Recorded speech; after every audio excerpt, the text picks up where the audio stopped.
Welcome to the slop farm. Enjoy the video. You start by forcing the Ps4 into safe mode correctly so you don't loop back. Fully power off, wait 5 seconds, then hold the power button until you hear the second beep. This guarantees safe mode. Once done, plug a controller into the front USB port with a cable. The system won't accept Bluetooth-only input.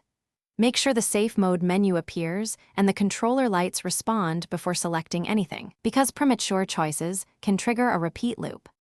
Next, you prepare the full system reinstall on USB. This is the only reliable fix for a safe mode loop when menus won't progress. Format a USB drive to FAT32 or XFAT and create the exact folder's Ps4/update. Place the file named Ps4update, PUP in that update folder. This must be the full reinstall package, not just a patch. Once the file is ready, plug the USB into the Ps4, return to safe mode, and get ready to choose the reinstall option. Now perform the reinstall and finish the repair. In safe mode, choose option 7, reinstall system software, then follow prompts. The console will wipe and rewrite system files. Let it run without unplugging power. Interruptions cause more problems. After completion, you'll set up the Ps4 again and can restore backups. If the process fails or you return to a loop, double-check the Ps4 update.